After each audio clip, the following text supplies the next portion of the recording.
सरस्वतीच्या पदस्पर्शाने झाली धरणी पावन, सरस्वतीच्या पदस्पर्शाने झाली धरणी पावन।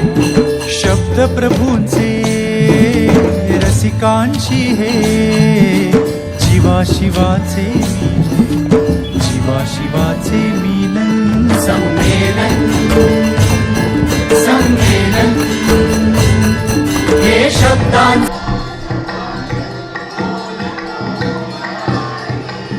लाभले आम्हास भाग्य बोलतो मरा। अपूर्ण साहित्य त्यांच्या प्रेरणेतूनच आजचा हा कार्यक्रम वेगळा होतोय। पहिल्यांदाच साहित्य संमेलन आपल्या शाळेमध्ये होत आहे। आज या साहित्य संमेलनासाठी प्रमुख पाहुण्या म्हणून आपल्याला लाभलेले आहेत आशा गुरु मॅडम। जस्ट आमची चर्चा ऑफिसमध्ये चाललेली होती। संत साहित्य किती आवश्यक आहे, संस्काराच्या दृष्टीनं संत साहित्याचं मुलांना माहीत होणं किती गरजेचं याच्यावरती चर्चा चाललेली होती। मॅडमच्या मार्गदर्शनातून तुम्हाला त्यांची ओळख पटणारच आहे। कार्यक्रमाच्या उद्घाटक आहेत माननीय सौ वर्षा कुलकर्णी मॅडम। मॅडमना आपण बघितलेला आहे। आता निपुण भारत या सरकारचा जो प्रोजेक्ट आहे त्याच्यामध्ये त्यांचं सक्रिय म्हणजे खूप मोठ्या प्रमाणात त्याच्यामध्ये ते काम करत आहेत आणि आपल्या जवळ आहे ते हे आपल्यासाठी खूप मोठी गोष्ट आहे। आणि मॅडमच्या मार्गदर्शनातून आपल्याला निपुण भारत हे सगळं मिळणारच आहे। त्याचबरोबर संमेलन अध्यक्ष मान्य श्री प्रशांत गुरव सर, नवोदित कवी, त्याचबरोबर या कार्यक्रमासाठी आवर्जून उपस्थित पथक पर्यवेक्षण प्रमुख चव्हाण सर, मोहिते सर, त्याचबरोबर गुरव सर आता गेलेले आहेत। एक फोन केला आणि रानकवी सावकार जाधव सर, त्यांना खूप गडबड आहे पण तरी सुद्धा म्हटले मी 2 कविता सादर करून जातो मॅडम। आणि त्यांच्या कविता मी ऐकलेल्या आहेत, खूप सुंदर आणि तुम्हाला वेगळेपण या साहित्य संमेलनातून मिळणार आहे। आज हा उपक्रम आपल्या शाळेच्या वतीनं आपण सादर करतोय। स्वाती मॅडम, भाऊ यांच्या मार्गदर्शनाखाली आपण हा कार्यक्रम घेतोय। एक वेगळा आणि आता दरवर्षी घेणार आहोत आपण ही। तुम्ही कविता तयार केलेल्या आहेत आणि ते सादर करण्याची संधी इथं तुम्हाला मिळते। आज तुम्ही वेशभूषा करून आलात, खूप छान वाटतंय। आणि सगळ्यांनी एक लक्षात घ्या बाळ, सगळ्या मुलींनी तुमच्यावरती खूप जबाबदारी आहे। आता मॅडमनी संस्कार म्हणजे काय हे थोडीशी चर्चा चालली होती आमच्या ऑफिसमध्ये, त्या त्यांच्या भाषणातून सांगतीलच, पण संस्कार किती काळाची मोठी गरज आहे हे आजच्या समाजाच्या वर्तनातून आपल्याला लक्षात येतं। त्यामुळं आपल्याला सुसंस्कृत चांगला समाज घडवायचा असेल तर आपल्याला संस्काराची खूप मोठी गरज आहे। आणि ते संस्कार वेगळ्या पद्धतीचे कसे आहेत ते मॅडम सांगणार आहेत। आदरणीय भाऊंचं आगमन झालेलं आहे, मी भाऊंचं स्वागत करते।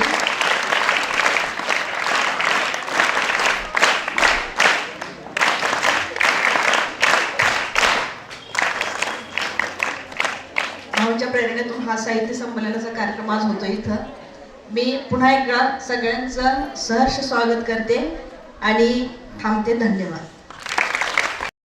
माननीय सौ स्वाती थोरात मॅडम यांनी करावी ही विनंती।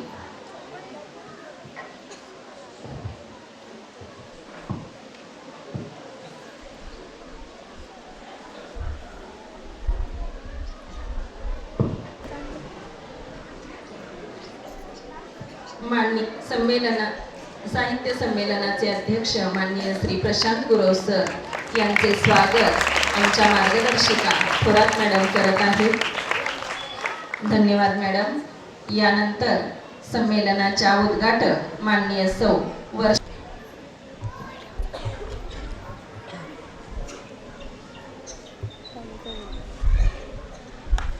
आदरणीय कुलकर्णी मॅडमचे स्वागत संपन्न होत आहे। धन्यवाद मॅडम। यानंतर मराठी साहित्य संमेलनाच्या प्रमुख पाहुण्या माननीय सौ आशा गुरव मॅडम, नवोदित कवयित्री यांचे स्वागत आमच्या शाळेच्या पर्यवेक्षिका माननीय सौ शिर्के मॅडम यांनी करावी ही विनंती।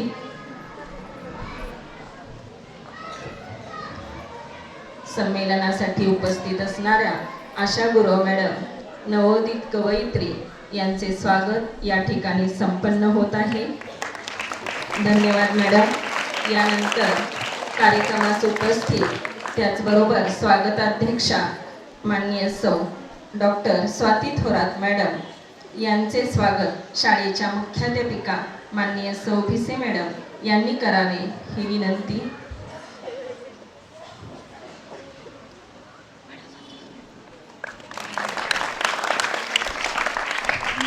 त्याचबरोबर कार्यक्रमासाठी उपस्थित असणारे माननीय श्री सावकार जाधव रानकवी यांचे स्वागत माननीय श्री शिरतोडे सर यांनी करावे ही विनंती.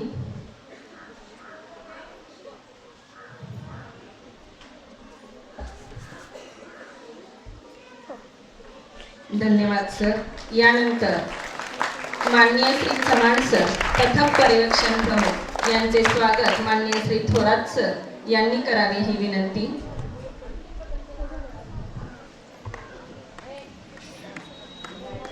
त्याचबरोबर माननीय श्री कुंभार सर माजी पथक पर्यवेक्षण प्रमुख यांचेही स्वागत थोरात सर यांनी करावे अशी विनंती. यानंतर पथक पर्यवेक्षणाचे सदस्य माननीय श्री मोहिते सर यांचे स्वागत खराडे सर यांनी करावे अशी विनंती.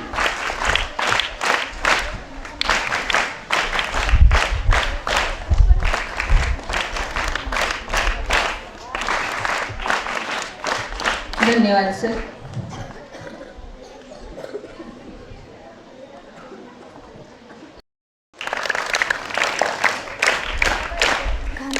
हस्तपुस्तिकेच्या तयारीसाठी आमच्या शाळेतील सर्व शिक्षकांचे मार्गदर्शन लाभलेले आहे. तसेच हस्तलेखन तयार करण्यासाठी विशेष कष्ट माननीय सौ शिंदे मॅडम यांनी घेतलेले आहे.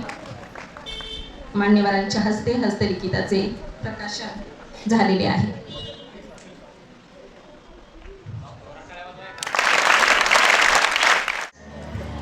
मुलींनी साहित्य संमेलनाचा स्थापनेपासून इतिहास सांगितला. 1878 साली मराठी साहित्य संमेलनाची सुरुवात झाली. एक कथा सादर करणार आहे. माझ्या कथेचे नाव आहे एकाच नाण्याच्या दोन बाजू. दुपारचे 2 वाजून गेले होते.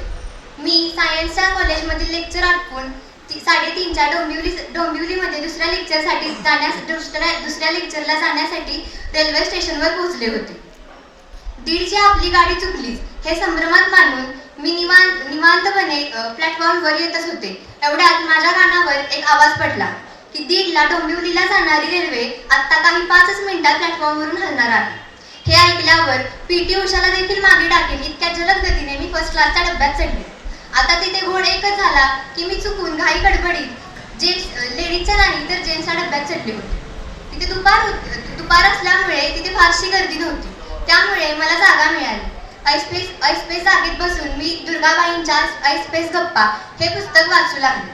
पुढच्या एका स्टेशनवर आमची रेल्वे थांबली. त्या आमच्या रेल्वेतून काही माणसे खाली उतरली व अवघे 3 ते 4 माणसे आमच्या रेल्वेमध्ये चढली. त्या माणसांमध्ये एक साधारणपणे 14 वर्षांची मुलगी होती. त्या मुलीकडे जर आपण बघितले तर तिच्या डोळ्यांवरून नाही मात्र तिच्या हातात असणाऱ्या एका पांढऱ्या काठीवरून मला असे समजले की ती अंध आहे म्हणून. तिच्या हातात वेगवेगळ्या रंगाच्या बांगड्या होत्या. पायात वेगवेगळ्या रंगाच्या 2 चपला होत्या. तिने एक रंगीबिरंगी फ्रॉक घातलेला होता. तिच्या पेहरावात मला एक मोठी चूक दिसून आली. ती म्हणजे त्या मुलीने फ्रॉक उलटा घातला होता. म्हणजे पुढची बाजू मागे आणि मागची बाजू पुढे. सहसा फ्रॉकला मागच्या साईडला चेन असते तशी तिने ती मागची चेन पुढच्या साईडला करून घातली होती. तिच्या हातात 2 फरशांचे तुकडे होते. ती त्या फरशा वाजवत एका सुरात कोणतं तरी गाणं म्हणत होती. मी म्हणलं एवढी मोठी 14 वर्षांची गोड आवाज असणारी मुलगी पण तिने ड्रेस असा उलटा करून का घातला असावा. मी विचारच करत होते. तेवढ्यात ती माझ्यापाशी आली आणि तिने मला तिच्याकडच्या साहित्यांची खरेदी करावी म्हणून ती मला विनंती केली.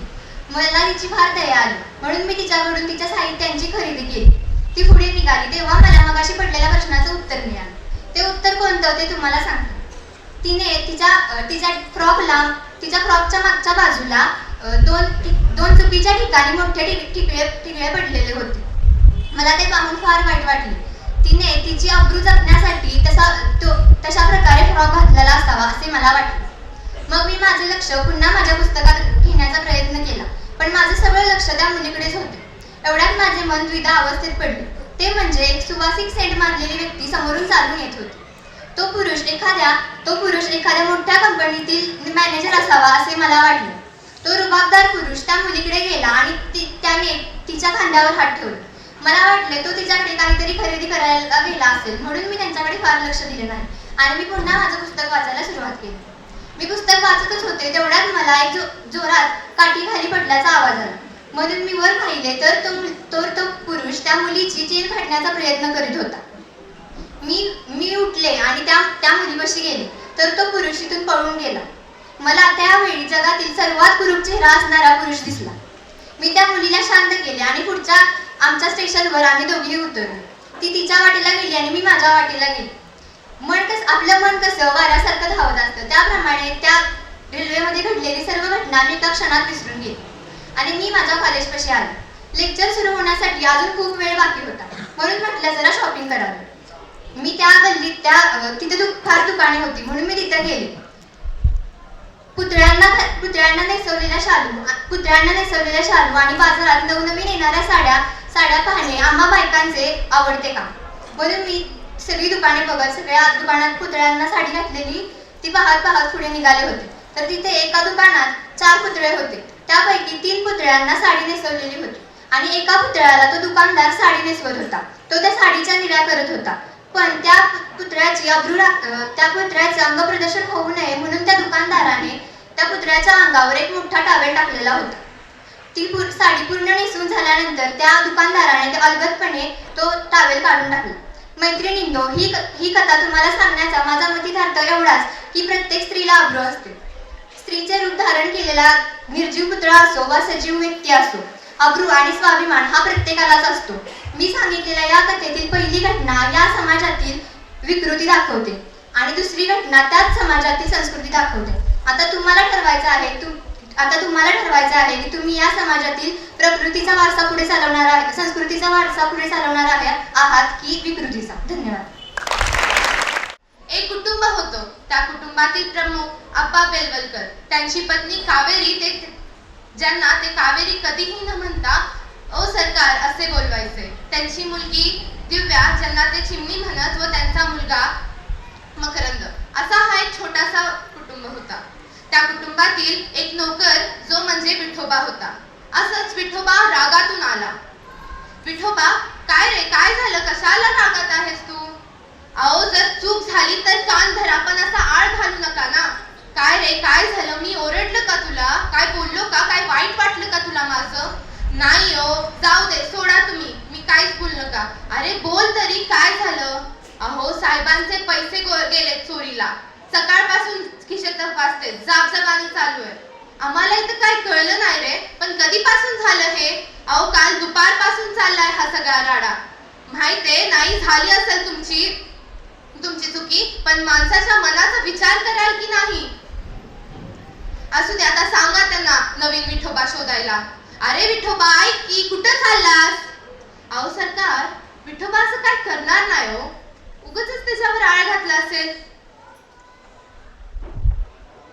दिव्या सुया शोधत नव्हती. दिव्या, ए दिव्या, इकडे आले बाबा, ओरडू नका, बोला. तुझा बाप चोर आहे असं वाटतं तुला? आपल्या बापाला चोर म्हणताना लाज नाही वाटली तुला? अहो बाबा, तुम्हाला पैसे पाहिजे होते तर मला मागितले असते ना, मी काय नको म्हणणार होते का तुम्हाला? अगं पण तुझा बाप तुला चोर वाटतो का? अहो बाबा, मी स्वतः माझ्या डोळ्यानं तुमच्या ट्रंकेत पैसे पाहिले. अगं मूर्ख मुली, तुला माहित आहे का ते कशाचे पैसे होते?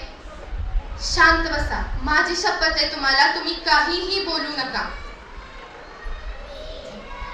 जगावं की मरावं हा एकच सवाल आहे. या दुनियेच्या उकिड्यावर खरकट्या पत्रावळीचा तुकडा होऊन जगावं बेशरम लाचार आनंदाने, की फेकून द्यावं या देहाचा लखतर या जाणिवेच्या यातनेच्या काळ्या शाळ डोहामध्ये, आणि करावा सर्वांचा अंत, माझा तुझा याचा आणि त्याचा सुद्धा.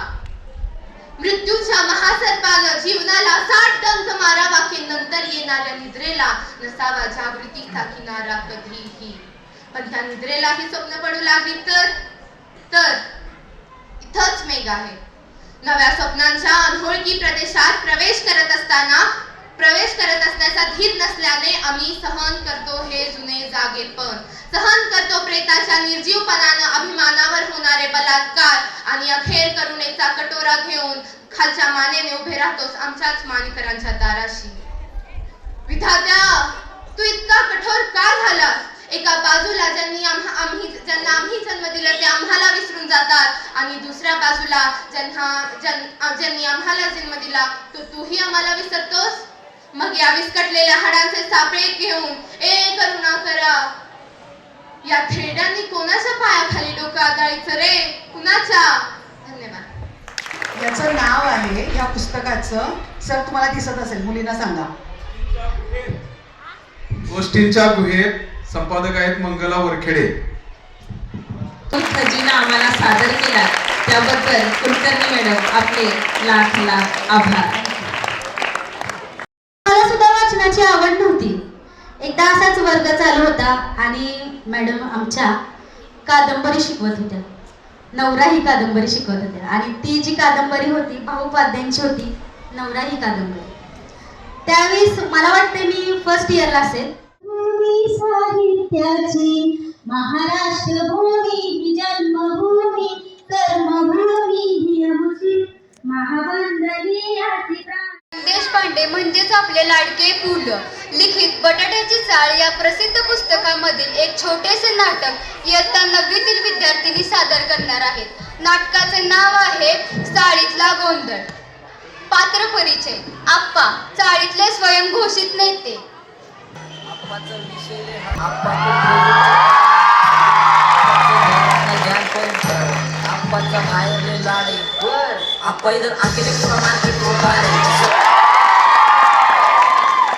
भाऊ, प्रत्येक विषयात तज्ञ.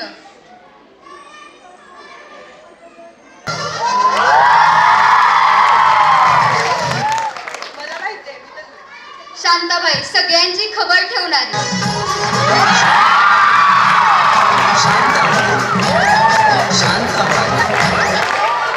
पांडू, निरागस पण प्रश्नांनी घोळ घालणारा.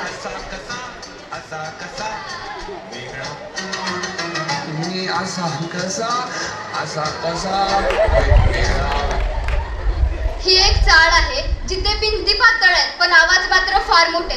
तर चला तर बघूयात या चाळमध्ये आज नेमकं काय चालू आहे. नमस्कार बंधू भगिनींनो. नमस्कार. तर आज आपल्या चाळीमध्ये अत्यंत महत्वाची सभा आहे. हा म्हणजे भांडण नक्की. अरे भांडण नाही, चर्चा. अहो, आपल्या इथं तर दोन्ही एकाच वेळेला होतं. हे कायमचंच आहे. बरं, विषय असा आहे की आपल्या चाळीला ना शिस्तच राहिलेली नाही. शिस्त ती कुठे गेली? थांबा, मी सांगतो. लोक ऐकतच नाही तो. तुम्हाला कळतं का दुसऱ्याचं ऐकायचं? म्हणजे शांताबाई, तुम्हाला काय वाटतं मी ऐकत नाही का? नक्की ऐकायचं काय होतं? नेमकं ह्यांना नको तेच ऐकायला जाते. महत्वाचं सांगताना ध्यान कुठे जातं तुमचं? अरे थांबा, गोंधळ करू नका. सभा आहे, एक एक करून बोला. मी आधीच बोलतोय. आणि मी ऐकत्या. आणि जे काय चाललंय त्यातलं मला काही बी कळना. अरे देवा, बरं माझ्या नशिबात असली. बरं, हे बघा, वेळ वाया घालवू नका. लक्ष द्या आणि उपाय सुचवा. सर्वात उत्तम, आपण नियम लिहूया. लोक ऐकत नाही. मग 9 वाजता पाळायचे नियम करूया. अरे धन्य आहेस तू पांडुभाऊ. मग आपण एक काम करूया, नियम मोडणाऱ्यांवर कारवाई करूया. हवं तर दंड घेऊया त्यांच्याकडून. नियम मोडणे म्हणजे आम्ही कुठून द्यायचं बरं पैसे? पैसे काय झाडाला लागतात काय? आणि मला सुद्धा एवढे पैसे मिळत नाही. अहो शांताबाई, एक वेळची मिसरी जरी कमी केली ना तरी दंडाचे पैसे वसूल होतील. आली का तुमची माझी मिसरी सभेत? चलाच घरी, धावतेच तुम्हाला. अहो शांताबाई, अशी पण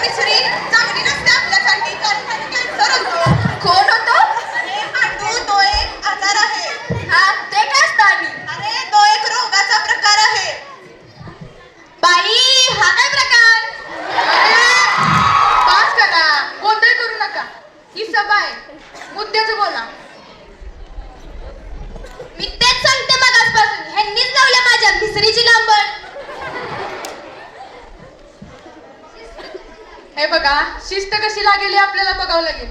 कारण चाळीचा प्रश्न आहे, चाळीतल्या माणसांचा प्रश्न आहे. आणि मला सगळं कळतं याचा. आणि मला काय कळत नाही हे चांगलंच.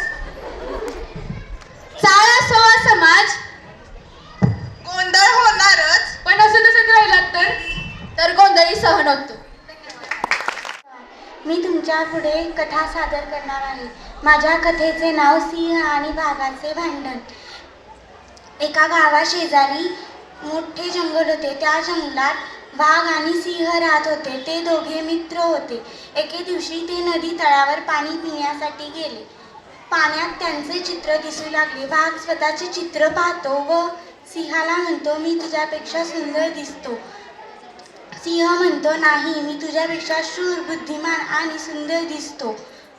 तिथे कोल्हा येतो. कोल्हा म्हणतो, तुम्ही दोघे का भांडत आहात? वाघ म्हणतो की तू सांग की आमच्या दोघांपैकी कोण सुंदर दिसत आहे. कोल्हा म्हणतो की सिंह सुंदर दिसत आहे. वाघाला राग येतो. तो त्याला खूप मारतो आणि सांगतो की उद्या त्याच्या समोर जाऊन सांग की वाघ सुंदर आहे. सिंहासमोर जाऊन कोल्हा म्हणतो की वाघ सुंदर आहे. सिंह कोल्ह्याला गुहेत बोलवतो आणि त्याला म्हणतो की तू उद्या जाऊन त्याला सांग की मी सुंदर आहे, नाहीतर मी तुला खूप मारेल. तो जाऊन विचारतो. सिंह विचारतो की कोण सुंदर दिसत आहे. ते दोघे भांडू लागतात. कोल्हा विचार करतो की जर मी कोल्हा सुंदर आहे असं म्हटलं की सिंह मला मारेल आणि जर वाघ सुंदर आहे असं म्हटलं की सिंहाला राग येईल. तो विचार करतो आणि सिंह म्हणतो, अरे कोणत्या स्वप्नात हरवला आहेस, सांग कोण सुंदर दिसत आहे. कोल्हा म्हणतो, तुम्ही दोघेही सुंदर आहात. ते दोघे पुन्हा भांडू लागतात आणि कोल्हा तिथून पळून जातो. तात्पर्य, दोघांचे भांडण तिसऱ्याचे हाल.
माझ्या कथेचे नाव योग्य मित्राचा योग्य सल्ला.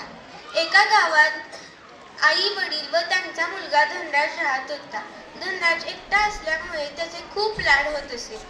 आई वडील त्याच्यावर खूप प्रेम करत असे, पण धनराजला मात्र त्यांच्या प्रेमाची काहीच कदर नव्हती. दुसऱ्यांनी विचारलं की तुला तुझे आई बाबा आवडतात का? तर त्याच्या तोंडून उत्तर येत असे की मला माझे आई वडील अजिबात आवडत नाही, त्यांचा खूप मला राग येतो. काही कालांतराने त्याचं लग्न झालं, तरीही त्याच्या मनातील राग कमी झाला नव्हता. थोडा चांगला वागत होता, पण एवढा पण नाही. एके दिवशी त्याची बायको म्हणाली, अहो किती दिवस तुमच्या आई वडिलांची सेवा करत राहणार, मला कंटाळा आला आहे, आपण घर सोडून जाऊया.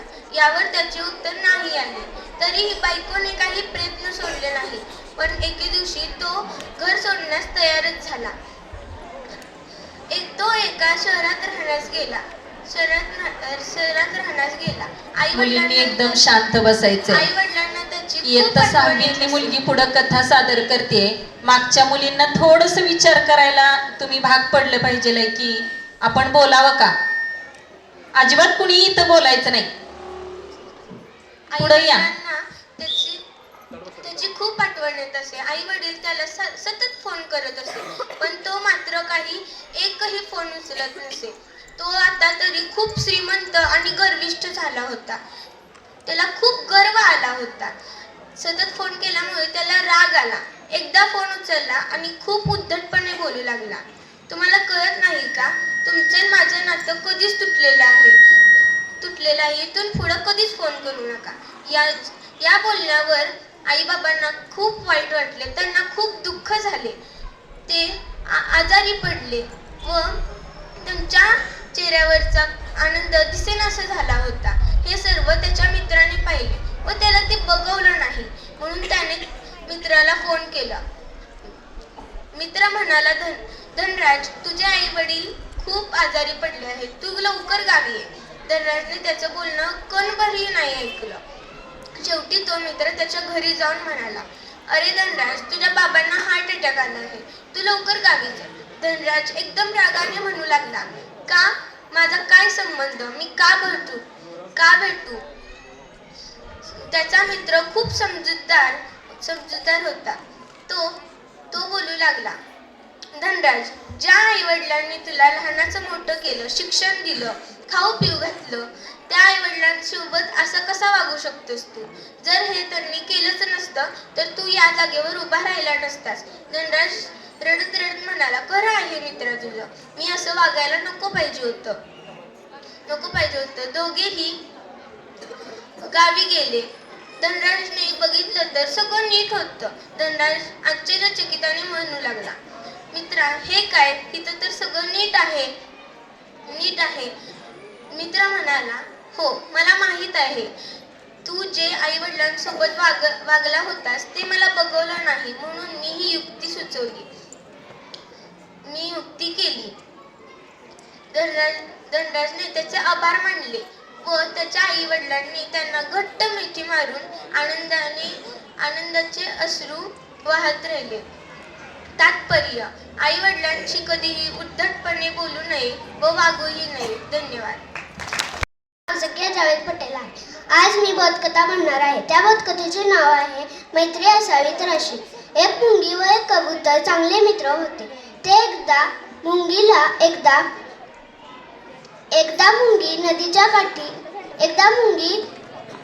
मुंगीला खूप तहान लागली व ती पाणी पिण्यासाठी नदीच्या काठी गेली. तेव्हा तिचा पाय घसरला व ती पाण्यात पडली.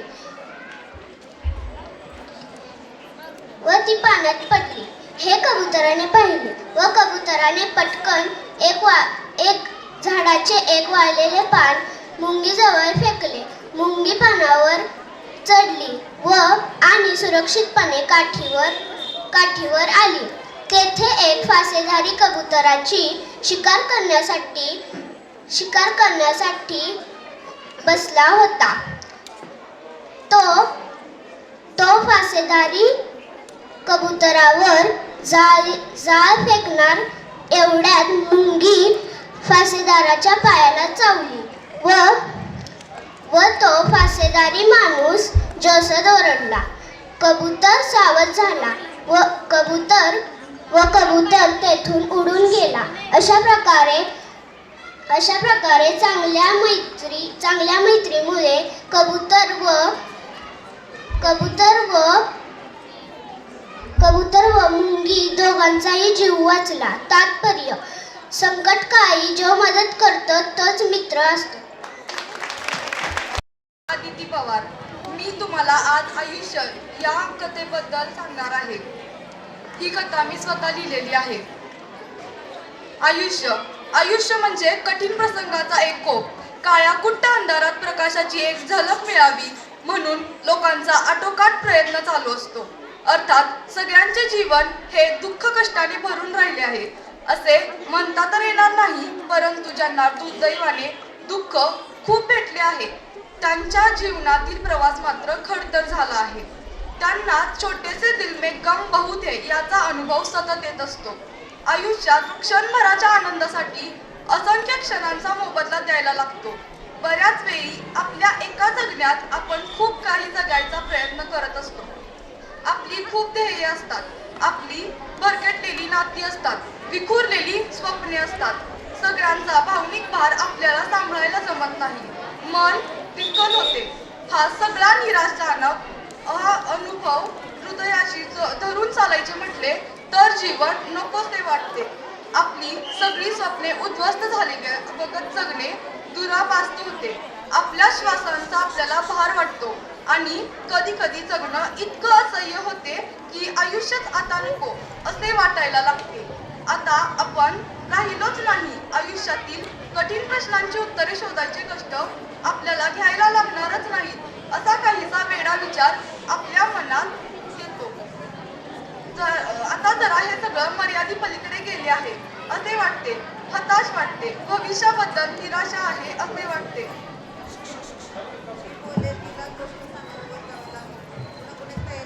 व आपल्याला संकटांशी आणि कठीण परिस्थितीची दोन हात करायची ताकद उरली नाही असे उगाचच विचार मनात येतात. ही अशी निराशाजनक परिस्थिती अविचाराने भावूक होऊन विचार करणाऱ्या लोकांची असते. हा आठवडा जगभरात असे आयुष्य अविवेकाने म्हणा किंवा मानसिक आरोग्यांच्या समस्यांनी ग्रस्त झाल्यामुळे आत्महत्या करणाऱ्या लोकांच्या आत्महत्येपासून परावृत्त करण्यासाठी समर्पित केलेला आहे. 10 सप्टेंबर हा दिवस जागतिक आत्महत्या प्रतिबंध दिवस म्हणून संपूर्ण जगात पाळला जातो. आयुष्य कठीण आहे, पण लक्षात ठेवायला पाहिजे की कठीण काळ टिकत नाही, पण कठीण माणसे मात्र टिकतात. ज्या काही कठीण कारणासाठी काही व्यक्तींना आत्महत्या करावीशी वाटते त्याचा कठीण परिस्थितीला सामोरे जात असंख्य लोक या जगात धैर्याने जगत असतात. कठीण परिस्थितीला सामोरे जाणारे आपण एकमेव नाही आहोत. इतकं समजलं तरी आपल्याला जगण्याची स्फूर्ती मिळेल. आयुष्यात आपण काहीतरी सुंदर आणि विधायक करू शकतो. या विचाराची ताकद अमर्याद आहे. शेवटी एकच लक्षात घ्यायला पाहिजे की निराशाजनक मन आशादायक जीवन जगू देत नाही. त्यासाठी सकारात्मक विचारांचा, वृत्तींचा व भावनांचा पाठपुरावाच केल्यास आयुष्य सुंदर आहे हे कळायला क्षण सुद्धा लागत नाही. तेव्हा प्रसन्न राहायची सवय लावून घेणे गरजेचे आहे. म्हणजेच माझे आयुष्य हे मी कसे जगावे हा माझा फक्त निर्णय असला पाहिजे. रडत जगायचे की हसत जगायचे हा माझा प्रश्न आहे. जर हसत जगायचे असेल तर मनाला आनंद वाटेल. जर मला आनंद असेल तर मी दुःखी राहणार नाही असा निश्चय आपण ठाम केला पाहिजे. म्हणजेच काय तर आयुष्य जगावे असामान्याचे, मरून सुद्धा जगणाऱ्यांचे आयुष्य असावे असे निराळे कमळासारखे चिखलातून उमलणारे. तोडून टाका ही बंधने, जगू द्या मला माझ्या रीतीने. तुम्ही जे करता तेच मी करेन पण जरा वेगळ्या पद्धतीने. आपण फक्त एवढंच सांगायचे की आपल्यातले वेगळेपण शोधून त्या वेगळेपणावर काम केले तर त्या कामाला नक्कीच आयुष्य कमी पडेल. धन्यवाद. खूपच छान आदिती. नमस्कार, संचिता नलवडे आहे. मी इयत्ता 6वी मध्ये शिकत आहे. माझ्या कविताचे नाव आहे बाप. न बोलता प्रेम करतो, न सांगता आधार देतो. न बोलता प्रेम करतो, न सांगता आधार देतो. न थकता कष्ट करतो, तो फक्त बापच असतो. तो फक्त बापच असतो. खिसा जरी रिकामा असला तरी ना एक ना एक रुपया देतो. त्याच्यामुळे सर्व जग पाहायला मिळतं. बाप कुटुंब खुष्ट होतो. मुलगी डोळ्यासमोर नसली ना पूर्ण घर डोक्यावर घेतो. स्वतःच्या ताटातला पहिला घास मुलीला भरवतो. मग तो जेवतो. तेव्हा खऱ्या अर्थाने तो बाप असतो. नमस्कार. एका पुस्तकातली गोष्ट नाही सांगणार. आज मी तुम्हाला तुमच्या आजूबाजूची गोष्ट सांगणार आहे. ही गोष्ट ऐकताना कोणी बोलू नका. फक्त मनात एकच विचार ठेवा, खरंच मुलगी सुरक्षित आहे का? एक मुलगी होती. तिचे नाव काव्या होते. ती फारशी लहान नव्हती आणि अजून पूर्ण मोठीही झाली नव्हती. ती त्या वयात आली होती जिथे पावलांपेक्षा जबाबदाऱ्या जड होतात. घरातून बाहेर पडताना आईने नेहमीप्रमाणेच प्रश्न विचारला, बाळा वेळेत येशील ना? काव्याने मान हलवली, पण तिच्या मनात एक प्रश्न निर्माण झाला. वेळेत येणं म्हणजे सुरक्षितता असते का? ती शहरातून चालत होती. रस्ता ओळखीचा होता, लोक ओळखीचे होते, गर्दी होती, आवाज होते, पण तरीही तिला सुरक्षित वाटत नव्हतं. तिला एकटं वाटत होतं आणि कोणीतरी तिच्याकडे पाहिलं. पण ते नुसतं पाहणं नव्हतं, तर ते फक्त त्या नजरेत हक्क होता आणि तो हक्क तिला अस्वस्थ करत होता. ती चालत राहिली, थांबली नाही, कारण तिला शिकवलं गेलं थांबणं म्हणजे दुर्बलता. तिच्या आजूबाजूला लोक होते, पण ते लोक काय करत होते? कोणी मोबाईलमध्ये गुंतलेले, तर कोणी आयुष्यात हरवलेले. ती तिथे होती जिथे तिच्याजवळ कोणी नव्हतं. त्या क्षणी तिला जाणवलं, मुलगी एकटी नसते, तिला एकटीसारखं वाटायला लावलं जातं. ती घरी पोहोचली, दार बंद केलं आणि आरशात पाहिलं. तो चेहरा तिचाच होता, पण डोळ्यात अपरिचित भीती होती. आईने विचारलं, काही झालं बाळा? तर काव्या म्हणाली, नाही काही झालं नाही. त्या नाही मध्ये खूप काही दडलं होतं. त्या रात्री सर्वजण जेवायला बसले होते आणि जेवता ती टीव्ही बघत होती. आणि टीव्ही बघताना टीव्ही मध्ये बातम्या पाहत होती. बातम्या पाहिल्यावरती कुठे रस्त्यावर, कुठे बसमध्ये, तर कुठे शिक्षण संस्थेमध्ये अत्याचार होत. तिच्या मनात विचार आला, नाव वेगळं होतं, शहर वेगळं होतं, पण चेहरा मात्र मुलीचाच होता ना. काव्या विचारात पडली. आज मी घरी सुरक्षित पोहोचले, पण ती बातमीमधील मुलगी? आज मी शांत आहे, पण ती बातमीमधील मुलगी? या सगळ्याचा एकच अर्थ होतो की सुरक्षितता म्हणजे वाचणं नसतं. सुरक्षितता म्हणजे मनावर ओरखडे न पाडणं. सुरक्षितता म्हणजे आईला खोटं न सांगावं लागणं. आपण आज पाहतो, कायदे आहेत, शिक्षा आहेत, चर्चा आहेत, पण त्या रस्त्यावर, त्या क्षणी, त्या नजरेसमोर काय होतं? अत्याचार. आज प्रश्न फक्त मुलीचा नाही, आज प्रश्न फक्त अत्याचाराचाही नाही. आज प्रश्न आहे आपल्याला शांत बसण्याचा. आपण पाहतो आणि वळतो. आपण बातम्या येतात, अत्याचाराच्या बातम्या पसरतात आणि आपल्याला तेवढंच दुःख वाटतं आणि आपण परत सगळं विसरून जातो. मात्र या सर्वातून एकच प्रश्न उरतो, तो मात्र मुलगी खरंच सुरक्षित आहे का? की आपण तिच्या खांद्यावर सगळं ओझं ठेवून मोकळे झालो आहोत? हा विचार आपण आणि आपल्या समाजानेच करायला हवा. तरच एक मुलगी सुरक्षित होऊ शकते असं मला वाटतं. धन्यवाद. गाव तसं विचित्रच होतं. चारही बाजूनी डोंगर होती, हिरवीगार होतं, झरं वाहत होती, वारं मोकळं होतं, पाखरं सुद्धा मोकळी होती आणि माणसाच्या घराचा दरवाजा सुद्धा मोकळं होतं. आणि अशाच या गावामध्ये शिल्पा नावाचा शेतकरी ग्रॅज्युएट झालेला राहत होता. तू टाकी पायजमा, 3 गुन्ह्यांचा नेहरू शर्ट, तिरकी टोपी, कोल्हापुरी पायतान आणि शिल्पा जर चालला तर रस्त्यानं पायतान कार करायचं. शिल्पाचा दरारा होता आणि गावाला नाव दिलं निर्मल गाव. शिल्पाची धर्मपत्नी म्हणजे गंगी, 9वारी साडी, कपाळभर कुंकू, हातभर बांगड्या, नाकात नथनी, ग्रॅज्युएट झालेली, पण मराठमोळी साज न सोडलेली गंगी आणि शिल्पा यांचा एकत्रित संसार चालला होता. चुकून शिल्पानी गंगी रानात चालली तर पुढची बॅटरी बघायची लावून दिसतात की नाही ते.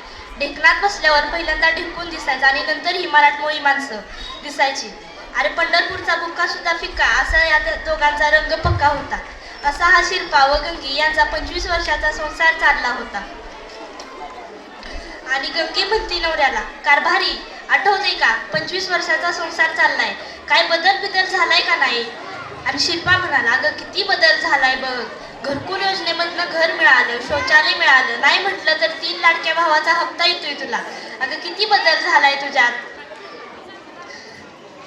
आणि तुला बोलायचं म्हणजे आता मोजून मापून बोलावं लागतंय. एक ठाण्याला, एक नागपूरला आणि एक बारामतीला, म्हणून मी आता जपून बोलते ग तुझ्याशी. गंगी म्हणाली, बोललंच पाहिजे, स्त्री प्रधान देश आहे. जिजाऊ, सावित्री, अहिल्याचा वारसा आहे. आम्हाला तुम्ही का कमी समजता? आणि झालंच तसं. संसार सुखाचा चालला होता आणि एके रात्री विजांचा कडकडाट झाला, वाऱ्याचा सुसाट झाला आणि कधी नाही ते मे महिन्यात बदाबदा पाऊस पडला. किती पाऊस पडावा, 60 वर्षे लोटली तरी त्यांना कळला नव्हता मे महिन्यातला एवढा मोठा प्रचंड पाऊस. शिल्पानी गंगी आतमध्ये बसली होती. एकाएकी त्यांच्या लक्षात आलं, नका पावसाचं पाणी उंबऱ्याच्या पण आत यायला लागलाय, पत्रा बी गळायला लागलाय. आता वाटलं होतं काय होतंय की काय. गंगी म्हणाली, कारभारी घरातल्या घरात बसलाय, बापाने दिलेली वस्तू अंगणात दिसते, घेऊन या. शिल्पाने टकुऱ्याला हात लावला. माझ्या सासऱ्यांनी मला लग्नात द्यावावं तरी काय. अरे कुणाला फर्निचर देतात, टीव्ही देतात, पण माझ्या सासऱ्यांनी लग्नाच्या मांडवात दिली शिर्डी. आणि मग गंगी म्हणाली, शिर्डी भिजत्या, आत घेऊन या तिला पटकन. शिल्पाने या मेकेला हात लावला. दावं काही सुटत नव्हतं, म्हणून तो गंगीला म्हणाला, अगं खुरपा नाही तर सुरी घेऊन ये. तसंच दावं सुटलं. शिर्डी पळतच घरात गेली. आता शिल्पा आणि गंगी घरात आली. शिल्पा म्हणाला, अगं चूल बिल पेटव की गंगे. तसंच गंगीनं चूल पेटवली आणि भाकऱ्या थापल्या. दोघं पण जेवून झोपली आणि घडायचं तेच घडलं. रात्रीच्या 12 वाजता भिताड पडलं आणि त्यात ती शिर्डी मेली. शिर्डी मेल्यानंतर 2 पोलीस आली आणि तिचा पंचनामा केला. पंचनामा करताना शिल्पाच्या डोळे पाणावले. मला माहीत होतं पंचनामा करून माझी शिर्डी मला परत मिळणार नाही, पण पंचनामा झाल्याचं मला समाधान मिळालं. धन्यवाद. मी कविता म्हणणार आहे. आई उन्हाची ग छाया, आई पाण्याची ग सरणी, आभाळाची छाया तिचा मायेचा पदर. आई रानात राबते, आई घरात राबते, साऱ्या दुःखाचे खोल तिच्या हृदयात दाखवते. आई जिजाऊ ही बनते, आई सावित्री ही बनते. आई देवाहून थोर सांगा, आहे का ग कोण. आई आनंदाचा झरा, आई सुखाचे धरण, आपल्या लल्लाटी घामाने तिचे धुवावे चरण. धन्यवाद. महाराजांचा पोवाडा म्हणून दाखवणार. महाराजांची, शिवाजी महाराजांची कीर्ती बेफाम होती. महाराजांची कीर्ती बेफाम, भल्या भल्यांना फुटला घाम. याला कोण घालिये सन, दरबारी पुसती बेगम. बडी बेगम म्हणजे आली आदिलशहाची आई बर का. नजरेत तिच्या अंगार, दरबार झाला गपगार. कुणी घेईना पुढाकार, साऱ्यांनीच मानली हार. इतक्यात अचानक एक सरदार उठला आणि म्हणाला, हम लाएंगे शिवाजी को. आणि त्यानं विडा उचलला. नाव तेच अफजल खान. हे हे हे हे नाव तेच अफजल खान. जिथं जात जणू शैतान. खान बोलला छाती ठोकून, शिवबाला टाकतो चिरडून. कौतुक झालं दरबार. खान निघाला मोठ्या कुंडीत, त्याचं गोड दळ पायदळ. हे हे हे हे त्याचं गोड दळ पायदळ. फौजा फाटाले बक्कळ, अंगिता हत्तीचं बळ. पाहणारा कापे चळचळ, कापे चळचळ, कापे चळचळ. वाटेत भेटेल त्याला चिरडी. ठेचीत खानाची सेना निघाली. गावं लुटली, देवळ उद्ध्वस्त केली. आया बहिणींची अब्रू लुटली. कोण रोखणार हे वादळ. आता शिवबाचं काय खरं नाही. इकडे निजाम, तिकडे मुघल, पलीकडे इंग्रज, जो तो हेच मुलगा. Do you see the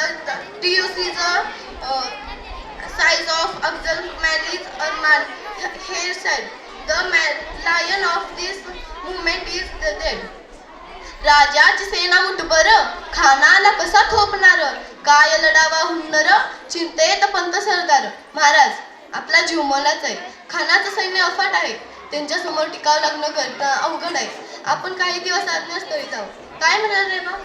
साहेब, आम्हाला आमच्या जीवाची पर्वा नाही. राजांचा जीव वाचणं गरजेचं आहे. रायबा, शिवबा केवळ आमचा पुत्र नाही, तर तो अख्ख्या हिंदवी स्वराज्याचा स्वाभिमान आहे. अशा भागणीचा तो छावा, अशा भागणीचा तो छावा, गणमाला कसा ठेचावा, डोक्यात गणमी कावा, भेटीचा घातला सांगावा. प्रतापगडावर आमने सामने भेटीचा सांगावा. खानानं हसत हसत कबूल केला.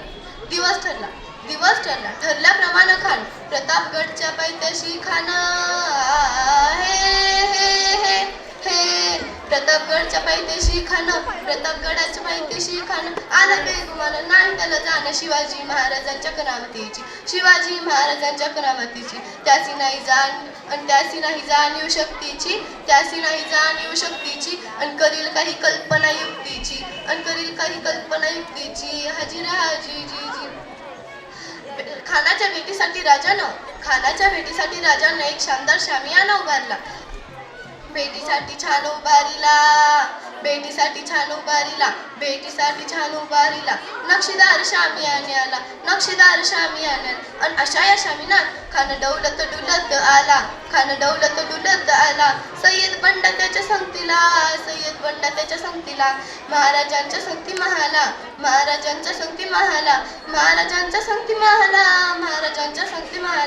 राजाला पाहून खान म्हणतो कसा, आओ शिवाजी आओ, हमारे गले लग जाओ.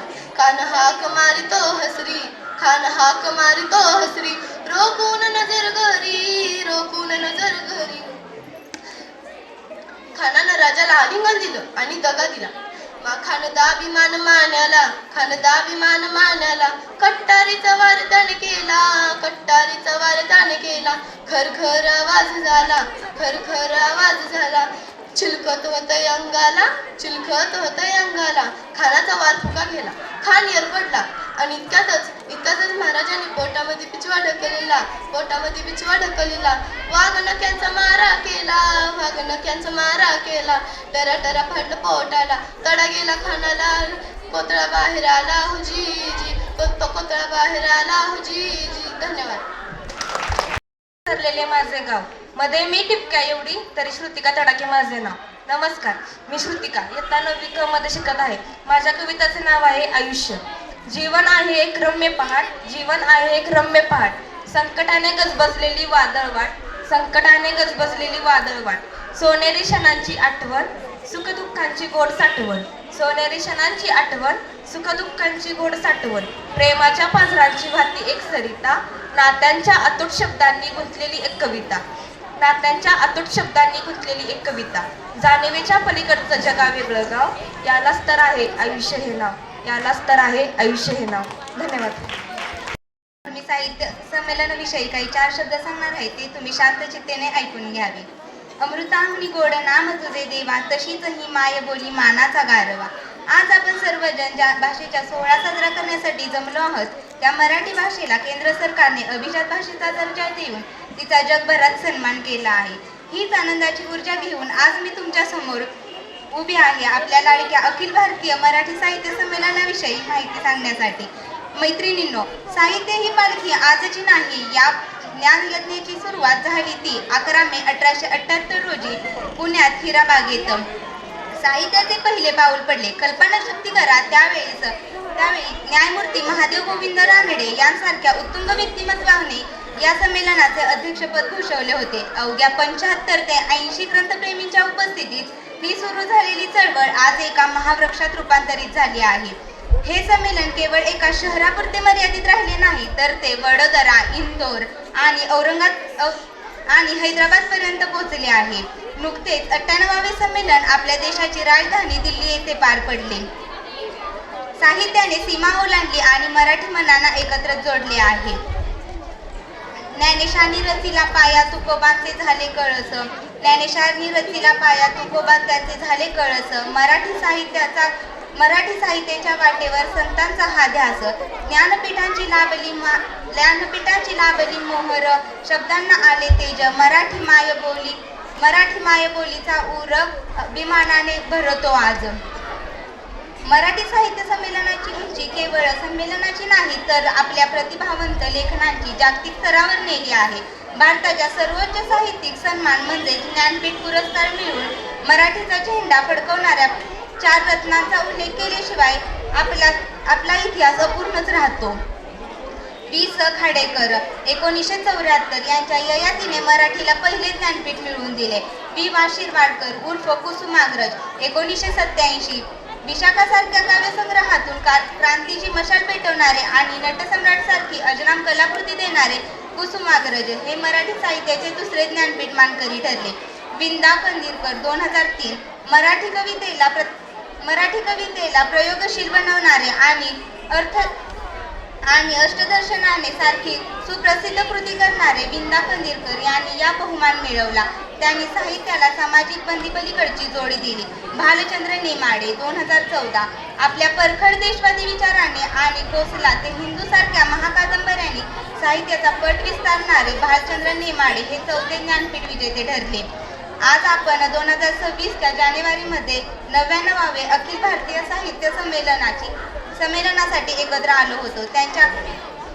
आपल्या सातारच्या ऐतिहासिक भूमीवर विश्वास पाटील यांच्या अध्यक्षतेखाली साजरे होणारे हे संमेलन साहित्याचा इतिहास आहे. जाता जाता उद्या सकाळी 1 तास बोलण्यासाठी दिला जाईल, खास गप्पा मारायला आजच्या विषयावर. आत्ता शांत बसा.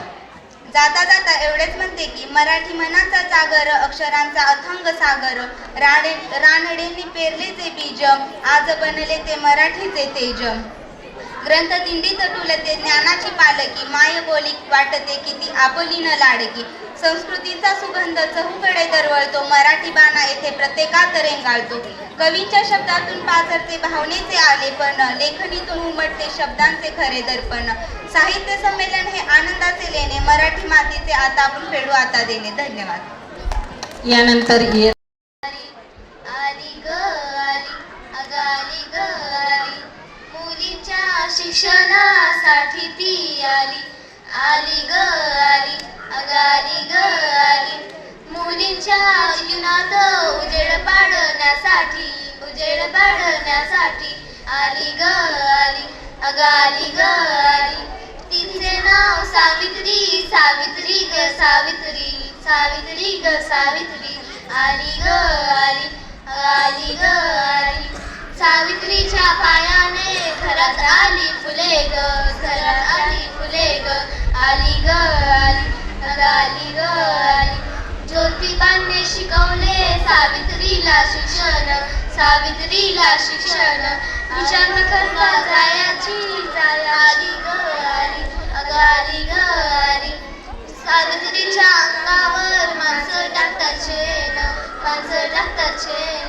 विचार न करता जायाची ग पुढे ग, जायाची पुढे ग. आली ग आली, आली ग आली, सावित्रीची उघडली पहिली शाळा पुण्यात, पहिली शाळा पुण्यात. आली ग आली, आली ग आली, आली ग आली. धन्यवाद. जान्हवी श्रावण कांबळे आहे. आज मी तुम्हाला माझे बाबा या विषयावर कविता म्हणून दाखवणार आहे. विचार तू, आकार तू, आमचे स्वप्न करी साकार तू, घराचा तू स्तंभ आणि आम्हा सर्वांचा आधार तू. विचारान सुंदर तू, कर्तृत्वान पुरंदर तू, आई जर का देवारा तर घरातलं मंदिर तू. निर्णयाने खंबीर तू, आम्हास भेटणारा धीर तू. आई जर मिठाई असेल तर गोड अशी खीर तू. तू मायेचा सागर तू, संस्कारांचं घर तू. काळजी असे आमची नेहमी, आमच्यासाठी तत्पर तू. आमचा आनंद तू, आनंदाचे कारण तू.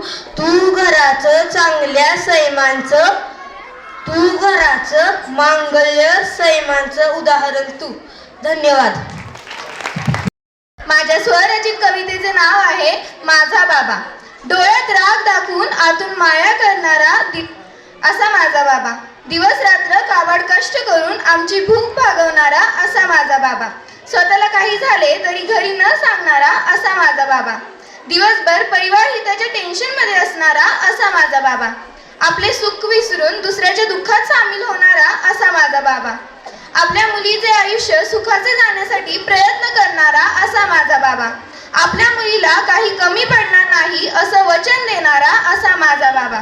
तळ हाताच्या फोडासारखं मुलीला जपणारा असा माझा बाबा. स्वतःला काही कमी पडलं तरी दिदू तुला काही हवं का असं म्हणणारा असा माझा बाबा. आतून टेन्शन मध्ये असला तरी बाहेरून आनंदी राहणारा असा माझा बाबा. कामावर गेल्यावर सतत मुलीविषयी बोलणारा असा माझा बाबा. रात्री कामावरून घरी आल्यावर दिदू तू अजून जेवली का नाहीस असं म्हणणारा असा माझा बाबा. माझी मुलगी काय करत असेल असा विचार करणारा असा माझा बाबा. मुलीला फिरायला नेल्यावर दीदी तुला काही हवं का असं विचारणारा असा माझा बाबा. आपली मुलगी आजारी आहे हे कळल्यावर काळीच तुटल्यासारखं होणारा असा माझा बाबा. पैसे नसले तरी उधारी करून आपल्या मुलीला खाऊ आणणारा असा माझा बाबा.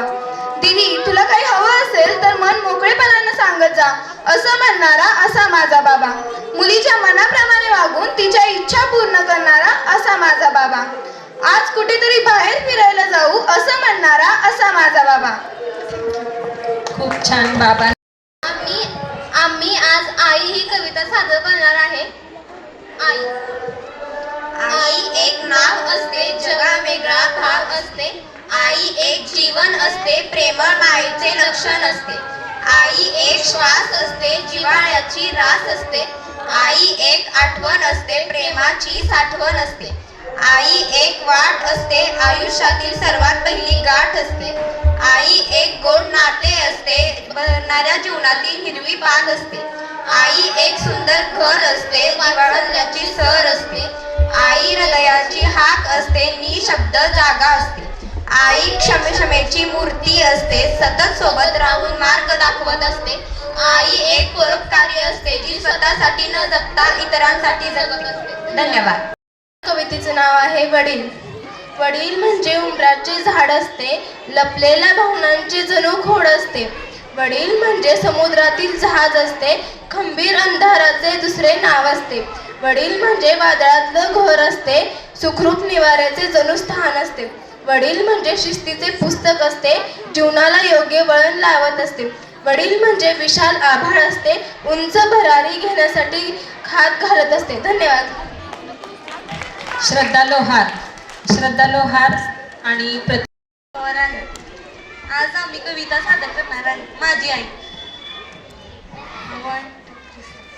आई उन्हातली छाया आई पावसाची सर निळ्या आभाळाचे छत तिच्या मायेचा पदर. आई रनात राबते आई घरात राबते साऱ्या जीवनाचे दुःख खोल उरात दाबते.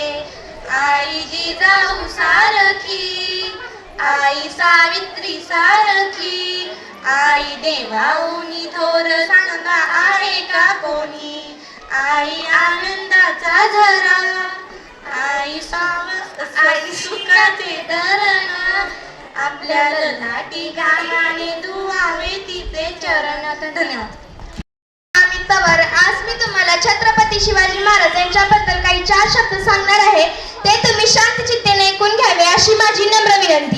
सह्याद्रीच्या छाताडावर नाथ भवानी गाते काळजात राहते आमच्या रक्तात वाहते राजे. तुफान गरजतो आग ओघतो वाघ मराठी माझा सन्मान राहतो जान जो होतो मराठी मातीचा राजा. वाघाची चाल गरुडाची नजर स्त्रियांचा आदर शत्रूचे मदर असेच असावे मावळ्यांचे वर्तन. हीच आहे छत्रपती शिवाजी महाराजांची शिकवण. ताजमहाल हीच आहे प्रेमाची निशाणी. ताजमहाल हीच आहे प्रेमाची निशाणी. तर शिवनेरी एक आहे सिंहाची कहाणी. तर शिवनेरी एक आहे सिंहाची कहाणी. 300 किलोमीटर लांबीची भिंत बांधायला 150 वर्ष लागतात ना.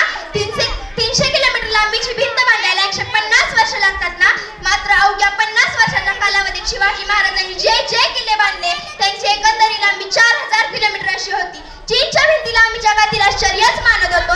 चीनच्या भिंतीला आम्ही जगातील आश्चर्यच मानत होतो. अरे मग हे काय? नुसता अभिमानच नाही तर गर्व आहे मला मी मराठी असल्याचा. नुसता अभिमानच नाही तर गर्व आहे मला मी मराठी असल्याचा. ब्रिटिश लोक ओम या शब्दावरती संशोधन करते की ओम बोलल्याने शरीरात ऊर्जा का निर्माण होते, परंतु मला असे वाटते खरे संशोधन छत्रपती शिवाजी महाराज या नावावरती करायला हवे. हे नाव घेताच हृदयाचे ठोके वाटतात, अंगावरती शहारे निर्माण होतात. 12 महिने 11 खेळाडू 10 बोटे 9 ग्रह 8 दिशा 7 आश्चर्य 6 ठोपे तला 5 महासागर 4 वेद 3 ऋतू आणि 2 डोळे आणि फक्त एक शिवबा. मराठा 1 मॅच, एकच राजे शिवबा माझे. सूर्यनारायण जर उगवले नसते तर आकाशाचा रंगच समजला नसता. सूर्यनारायण जर उगवले नसते तर आकाशाचा रंगच समजला नसता. आणि जर छत्रपती शिवाजी महाराज जन्मले नसते तर हिंदू धर्माचा अर्थच समजला नसता.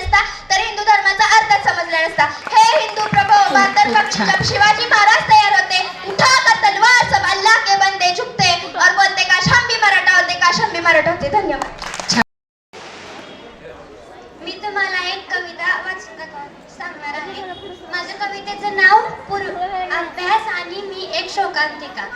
पुस्तकाचं उघडलं पहिलं पान, अचानक हरवून जातं माझं सारं भान. डोळे लागतात मिटायला जणू लागली समाधी. अभ्यासापेक्षा मला झोपच येते आधी. गणिताचं पुस्तक म्हणजे एक मोठं कोरडं. एक सो वाजून फिरतं माझं डोकं. किंमत काढता पूर्ण आयुष्य निघून जातं. मग उत्तरच्या जागी फक्त शेवटी शून्यच उरतं.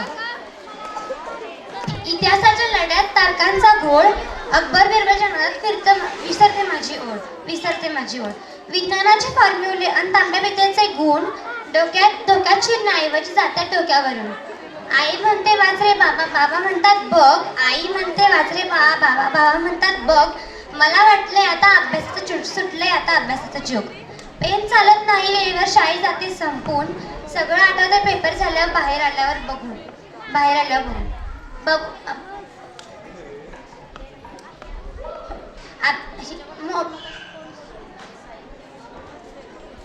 पाठांतर करायला बसलं की गाणी आठवतात. मोबाईलचे नोटिफिकेशन सारखे खुणवतात. देवाला करते नवस, पास कर रे बाबा यावेळी. पुढच्या वर्षी मी नक्कीच वाचेन, अशी मी मारते अरोळी. धन्यवाद. सदाशिव पवार. आज मी ते एक कविता सादर करणार आहे. त्या कवितेचं नाव आहे आई विना करमत नाही. आई ही अशी आहे की आपल्या जीवनाची साथी आणि आपली पहिली गुरु. आई विना मला करमत नाही, आई विना मला करमत नाही. आई माझा खूपच लाड करते, कधी कधी दबा काही देते. आई माझा खूपच लाड करते, कधी कधी दबा काही देते. आई विना मला करमत नाही, आई विना मला करमत नाही.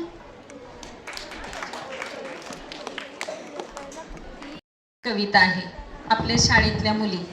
कवितेचं नाव आहे माझी शाळा. श्री मळाईदेवी शिक्षण संस्थेत आहे अग्रेसर माझी शाळा. ज्ञान विज्ञान आणि सुसंस्काराचे धडे देते माझी शाळा.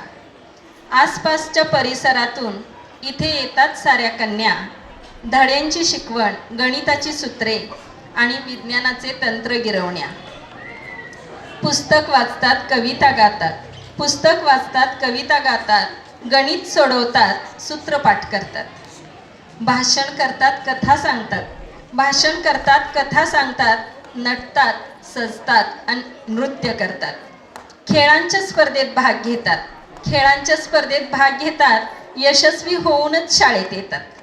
अशा गुणी मुलींची ही आहे कन्याशाळा.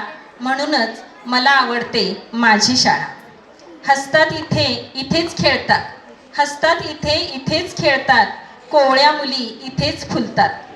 लहानाच्या मोठ्या इथेच होतात, सुज्ञ होऊनच कॉलेजला जातात. ज्ञानाची उत्तुंग भरारी घेतात, पालकांचे व शाळेचे नाव मोठे करतात. अशा गुणी मुलींची आहे ही कन्याशाळा. म्हणूनच मला आवडते माझी शाळा. धन्यवाद. पोतराज एक असतो, पोतराज येतो सकाळी. त्याचे मी सगळे काय म्हणून एक एक कडे तुम्हाला देतो. पाटगईच्या पारी कोण करत तिखटा खटा, कोण करत तिखटा खटा, नव इंजान जुना पटा.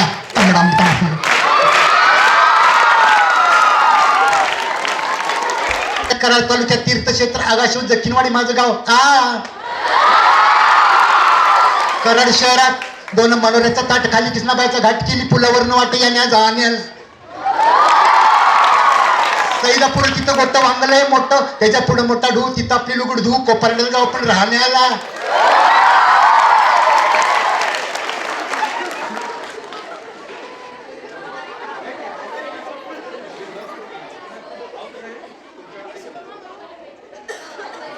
गोपाळवाडी स्टॉप आहे जकीनवाडी. पुन्हा बेंगलोर रोडवरती गर्दी भरती. मुंबई पुणे बारामती कोल्हापूर गोवा गाड्या किती भरती. आले बघा कोल्हापूर रंकाळगड पाऊ पानाळा ज्योतिबा देव आहे डोंगरावरती.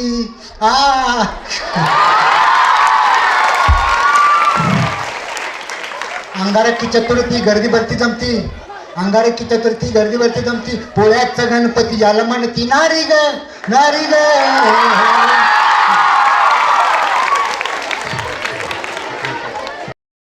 तुमच्या जर तर्कशक्तीला जर तुम्ही प्रोत्साहन द्याल तर त्यातून जर नवीन शोध लागेल. बरोबर, नवीन शोध लागून त्यावर तुमच्यातून काहीतरी देशासाठी चांगलं घडेल. जर तुम्ही विचारच नाही केला, असंच राहिला जसं चालू आहे तसं, तर ह्या देशाचा विकास होणार. तुम्ही ह्या देशाचा विकास करू शकता. आज मराठी साहित्य संमेलनाचं आयोजन केलं.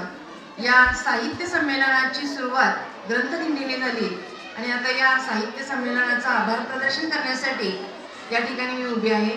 आजच्या या मराठी साहित्य संमेलनाचे अध्यक्ष माननीय श्री प्रशांत गुरव सर, नवोदित कवी, यांनी या ठिकाणी आपल्या विद्यार्थिनींना मार्गदर्शन केलं. त्याबद्दल त्यांचं विद्यालयाच्या वतीनं हार्दिक आभार. त्याचबरोबर आमच्या विद्यालयाच्या मुख्याध्यापिका माननीय सौ बिसे मॅडम यांनी आजच्या उद्घाटक माननीय सौ वर्षा कुलकर्णी मॅडम यांना फोन केला आणि लगेचच त्यांनी त्या ठिकाणी होकार दिला येण्याचा. आणि त्या आल्या आणि आपल्या चिवकौ मौच्या गाण्यानं या विद्यार्थिनींच्या मनातील भावना या ठिकाणी व्यक्त केल्या. त्याचबरोबर गोष्टींच्या गुहेत हे पुस्तक शाळेस भेट दिलं. त्याबद्दल विद्यालयाच्या वतीनं माननीय वर्षा कुलकर्णी मॅडम यांचं पुन्हा एकदा मी हार्दिक आभार मानते. त्याचबरोबर आजच्या कार्यक्रमाच्या प्रमुख पाहुण्या माननीय सौ आशा गुरव, ज्यांनी आपल्या संस्कृतीचं जतन काही अभंग, ओव्या, पोवाडे, कविता गाऊन या ठिकाणी आपल्या सर्वांना मंत्रमुग्ध केलं. अशा नवोदित कवयित्री माननीय सौ आशा गुरव या ठिकाणी आल्या आणि आमच्या विद्यार्थिनींचं सुंदर अशा प्रकारे मनोरंजन केलं. त्यांचंही विद्यालयाच्या वतीनं हार्दिक आभार. त्याचबरोबर श्री मळाईदेवी शिक्षण संस्थेचे सचिव, आमचे मार्गदर्शक, शेतीमित्र अशोकराव थोरात भाऊ हे या ठिकाणी या कार्यक्रमास उपस्थित राहिले. त्यांचेही विद्यालयाच्या वतीनं हार्दिक आभार. त्याचबरोबर आजच्या कार्यक्रमाच्या स्वागताध्यक्षा आमच्या मार्गदर्शक डॉक्टर सौ स्वाती थोरात मॅडम या ठिकाणी वेळात वेळ काढून त्या उपस्थित राहिल्या. त्यांचंही विद्यालयाच्या वतीनं हार्दिक आभार. त्याचबरोबर आमच्या संस्थेचा पथक प्रशिक्षणाचे प्रमुख माननीय श्री चव्हाण सर, त्याचबरोबर Kumar sir, Yadav sir, Mohite sir या ठिकाणी या कार्यक्रमासाठी उपस्थित राहिले. त्यांचेही आभार. तसेच वेळात वेळ काढून या ठिकाणी आमच्या विनंतीला मान देऊन रानकवी माननीय श्री सावकार जाधव सर या ठिकाणी उपस्थित राहिले. त्यांचेही आभार. तसेच या कार्यक्रमासाठी पत्रकार माननीय श्री नारायण सातपुते सर, सौ विजया माने या ठिकाणी आल्या. त्यांनाही या ठिकाणी त्यांचेही आभार. तसेच या कार्यक्रमामध्ये अनेक विद्यार्थिनींनी आपल्या कथा, कविता या ठिकाणी सादर केल्या. त्यांचं कौतुक. आणि आता पुढच्या सत्रामध्ये पण काही विद्यार्थी या ठिकाणी आपापलं सादरीकरण करणार आहेत, त्याही या ठिकाणी करतील. त्यांचेही आभार. त्याचबरोबर या कार्यक्रमासाठी ज्यांनी आम्हाला मंडप साहित्य या ठिकाणी उपलब्ध करून दिलं त्यांचे आभार व या विद्यालयाच्या मुख्याध्यापिका शिक्षक शिक्षकेतर कर्मचारी त्याचबरोबर या ठिकाणी विद्यार्थिनींचं विशेष कौतुक आणि सर्व शिक्षक शिक्षिका यांचा आभार मानते आणि या ठिकाणी अध्यक्षांच्या परवानगीनं हा कार्यक्रम या ठिकाणी संपला.